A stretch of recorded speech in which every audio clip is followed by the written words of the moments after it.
guys, welcome back to my YouTube channel. It's your girl Camille Tashay, your realtor friend, and on my YouTube channel I pretty much educate, inspire, tell stories, do day in the lives of being a real estate agent. So let's get into today's video, y'all. It has been a minute since I have done a YouTube video. Life has been so crazy. Me and my husband have an event space that we opened up in Raleigh, so we've been trying to get that together. What else has happened? Just life, y'all. Y'all know how life go. Yeah. So it's just life. I've been busy being a mom. Like, I really haven't had a lot of time to dedicate to my YouTube channel, but I appreciate you guys for continuing to support me throughout this journey. But today I wanted to talk about things that you should know before you become a real estate agent. So if you've been thinking about becoming a real estate agent and you've been doing your research and maybe you've been watching a few of my other videos, y'all, this right here is some real stuff that you need to know before you become a real estate agent. So stay tuned while I go over these just few little things that I've experienced as my time as a real estate agent. And I don't really think people really hammered into my head what it took, but I'm gonna let y'all know because we friends over here, okay? So let's go ahead and get into today's video. First things first is a car. Like, I know this is probably like a give me, but you need a good working car, and we're gonna need for your car not to have like a lot of car issues, because the amount of driving that you will do when you become a real estate agent is just out of this world. So you need to be keeping up with your car maintenance every quarter. And y'all, the real thing here, the real gag is the gas. It's the gas. Like, gas is so expensive. Gas is so high. Like, why is gas so high? Can somebody please tell me why gas is so high? So first thing first is, like, I have so much to say about just gas and cars and all of this stuff. But when you become a real estate agent, try to pick an area and kind of stay within the parameters of that area. So for example, I live in Raleigh. If you're going to be a realtor in Raleigh, maybe you should just say, you know, you are a real estate agent, you're dedicated to helping Raleigh residents, and you go, you know, maybe 10 miles. Y'all, I have people in Greenville, which is like an hour and a half away, Kinston, which is like an hour and 45 minutes away. One person recently wanted to go towards Burlington. Y'all, that is almost like an hour and 50 minutes from where I live. So have like a specific radius, specific location, because you will get very burnt out with all of the driving. And honestly, like, about time you receive your commission check, and depending on how long you work with a specific client, you won't make any money, because guess where all of your money will be going? To gas. Yes, to gas. I can't tell you how many miles I put on my car each month, taking my clients to showings. Like, it is. And my car is very economical. I drive a Hyundai, and it is a very economical car, I must say. The gas is outrageous, and I'm actually just going to show y'all some photos on what my gas or my mileage expense is towards showings each month and inspections and all of these things, because you will really probably spend your whole commission check on gas. About time you get paid from that deal, it will have gone to gas. And I'm not even exaggerating. I mean, if you have a client that, you know, you take them to 1 to 3 houses and they find the one perfect, that one, that's a good one. But when you have a client that you have been working for months, especially in this market, like, we are in a seller's market, so it's very much challenging for buyers to find a home. And even if they do find a home, there's no guarantee that we will have the winning offer, because people are doing all cash. People are putting down $30,000, $40,000 in due diligence in this market. So these are some of the things that you need to be aware of prior to going into real estate. And I'm going to, for any agent that is already out there, if you're not tracking your miles, please do so, because that is a tax write-off. And I will give you the app that I use to track my miles, and you basically swipe left for personal, swipe right for business, and you can put a little note in there like, I showed Sally this home, so, you know, you can keep up with it.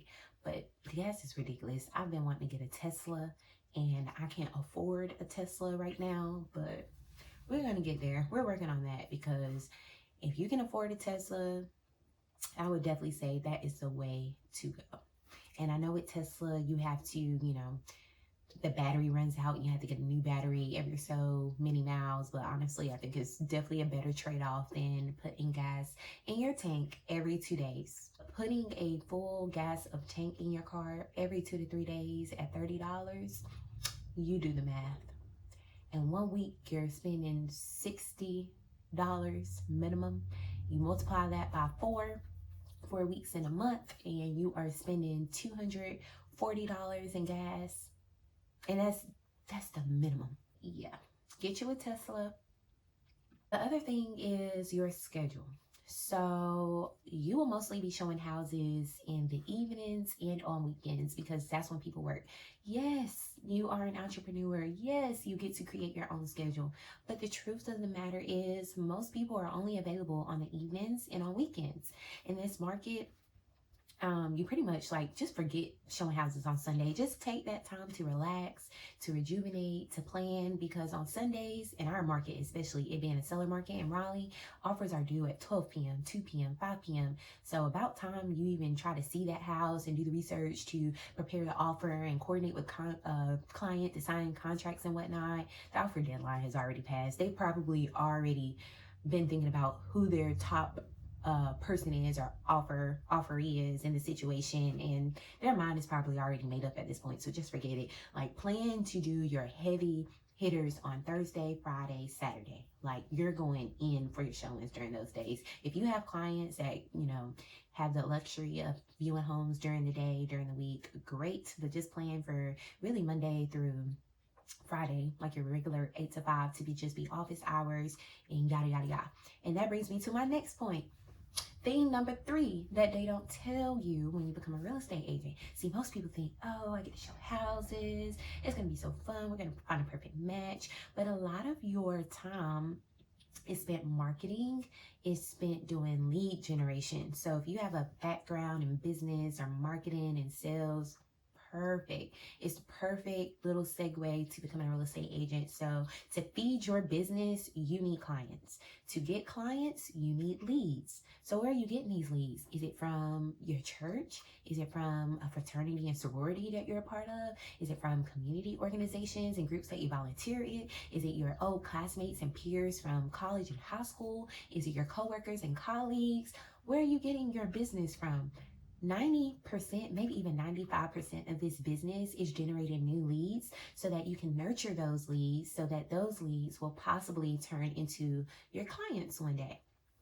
So that is a very large portion of your job. And honestly, that's probably where I spend most of my time outside of, and strategizing outside of just showing houses. So I still really haven't gotten that part down pat, but we're getting there. When I find the key of getting all this business and all these leads, I will let you know. But right now we're smooth and steady, and most of my leads come from my personal network and people that I know and people that know of me, I guess you can say. So, and referrals from my network. So nurture your network, talk to them, let them know what you do. Always try to stay top of mind. That's probably going to be the best way that you secure your first deal, your second deal, your third deal, because for me, most of the leads that I've personally had has come from my close network and just social media marketing. So with all that being said, that is something that they don't really tell you, but that's really what your job description is. And then you guys, the ongoing expenses. Ongoing expenses. To maintain your business, you have office fees, you have quarterly association dues, you have classes that you have to take for your continuing education to maintain your active position as a real estate agent in whatever state you're in. So these things can be very costly. You'll get hit with a bill every month. So definitely be very organized. I keep all of my things all of my expenses in an Excel spreadsheet. So I recommend you do the same, or maybe it's posted in your office with all of your expenses and your numbers, or maybe you have it in your phone, set on your calendar with what date things come out, because those quarterly fees will come up so quickly and you have to be in a position to pay those, because that's how you get access to so many things. Continue to save your money, especially if you got laid off or quit your job and decided to become a realtor full-time. You need income, okay? You need income to continue to be active, in income for marketing, lead generation. Other than that, you're on Pat and Charlie and you're constantly talking to people and your voice is your arsenal. So keep that in mind. So the next thing is, and this is the final thing, so I guess I just have like 5 things. I might have 6. So the 5th thing is that you always want to look good. You do. Like, put yourself together, look good, because you never know who you're going to meet or who you're going to run into. Like that trip to the gas station or the grocery store, you can end up sparking up a conversation. And a lot of people, first impression is everything. So always try to look, put together. Or if you go hang out with a friend and you're at, a gathering, there's drinks and there's food, your friend might say, oh, so-and-so is a realtor, and then you have everybody at the gathering looking at you and how you present and carry yourself. And first impressions is just everything. And the worst thing you want to do is, say for example, like you come into a contact with maybe somebody that's looking to spend $500,000, you never met them before, and you're talking about helping them to buy a house or sell their home. Like, you just want to look put together at all times. And I'll admit, I don't always look put together, but it does something to your confidence when you put yourself together every day and you show up for your business. Like, it just really does something to your confidence. It boosts productivity and it makes you just feel like you can conquer the world. So that's one thing. Keep yourself put together. And the very last thing is, this is my 6th little thing that you should know before you become a realtor, is you will spend a lot of time on social media. Yep, you will. Social media presence is very important because a lot of people spend their time on the internet. And that's just a harsh reality. So if you can, be in person and on social media, great. I'm not saying that without social media, you won't be successful. No, that's not what I'm saying. But you are missing a very large group in population if you're not on social media, because a lot of people are. So you have to meet people where they are, and a lot of people are on social media, unless you're just like this social butterfly that's just everywhere. Honestly, I think in person works way better. So if that's you, but if nobody knows that you're doing real estate, you're not out talking to people in person, you're not at networking events, you're not on social media, how are people finding you? How? Just tell me how, because if you have the secret, I need to know. I need to know the secret. But you'll spend a lot of your time on social media, and that's just the reality. So I hope you guys enjoyed this video of just some things that you need to know prior to becoming a real estate agent. If you are currently a realtor and have anything else to add for the people, please comment below, and let's just kind of give people a heads up of what they're getting themselves into before they really embark on this journey. So I hope this video helped anyone who is aspiring to become a realtor, and you guys have a nice day. And I will really try to make a better effort not to be so long to post the next video. You guys take care, and thank you so much for tuning in.